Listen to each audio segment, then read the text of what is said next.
Hello നമസ്കാരം. T20 ലോകകപ്പ് ഇന്ന് രാവിലെ സാക്ഷ്യം വഹിച്ചത് അത്യന്തം ആവേശകരമായ ഒരു കിടിലൻ മത്സരത്തിനാണ്. ബിഗ് ഫിഷ് സൗത്ത് ആഫ്രിക്ക കുഞ്ഞന്മാരായ നേപ്പാളിനെ പരാജയപ്പെടുത്തിയത് വെറും ഒറ്റ റണ്ണിനാണ്. നേപ്പാളിൻ്റെ പരിചയക്കുറവ് മാത്രമാണ് ഇന്നത്തെ മത്സരത്തിൽ അവർക്ക് വിനയായത്.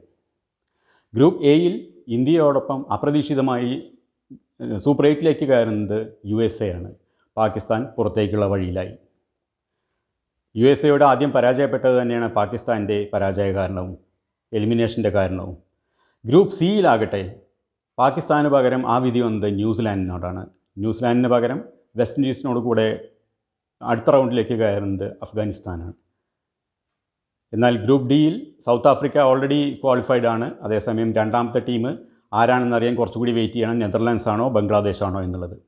എന്നാൽ ഗ്രൂപ്പ് ബിയിലാണ് ഏറ്റവും രോമാഞ്ചകരമായ ഒരു തിരിച്ചുവരവ് എന്ന് പറഞ്ഞാൽ അത് ഇംഗ്ലണ്ടിൻ്റേതാണ്.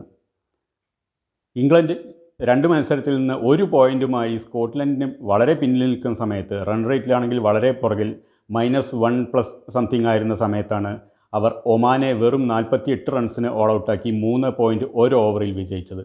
ഇതോടെ അവർക്ക് വിലപ്പെട്ട 2 പോയിൻറ്റും കിട്ടി. കൂടെ റൺ റേറ്റിലേക്ക് സ്കോട്ട്ലൻഡിനെ മറികടക്കാനും പറ്റി. ഇനി ഓസ്ട്രേലിയയുമായുള്ള മത്സരത്തിൽ സ്കോട്ട്ലൻഡ് തോൽക്കാതിരുന്നാൽ മാത്രമേ ഇംഗ്ലണ്ടിൻ്റെ സാധ്യതകൾ അടയുകയുള്ളൂ. ഏതായാലും ലോകം വളരെ ആവേശകരമായ ഒരു ലെവലിലേക്ക് പോയിക്കൊണ്ടിരിക്കുകയാണ്. ഇനിയും ഒരുപാട് നല്ല മത്സരങ്ങൾ കാണാനുണ്ട്. ഇനി വേറൊരു ഇൻഫർമേഷൻ.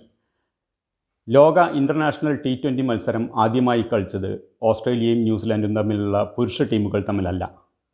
അത് 2004-ൽ ഇംഗ്ലണ്ടും ന്യൂസിലാൻഡും തമ്മിലുള്ള വനിതാ ടീമുകളാണ്. ഏകദിന ലോകകപ്പ് ആദ്യമായി അരങ്ങേറിയത് 1975-ൽ അല്ല, അത് 1973-ൽ വനിതകളുടെ ലോകകപ്പാണ്. ഏകദിന മത്സരങ്ങളിൽ ആദ്യമായി ഡബിൾ സെഞ്ചുറി നേടിയത് സച്ചിൻ തെണ്ടുൽക്കർ അല്ല, അത് വനിതാ താരമായ ബെലിന്ദ ക്ലാർക്കാണ്. വീണ്ടും കാണാം പുതിയ ഇൻഫർമേഷൻസുമായി. Thank you very much.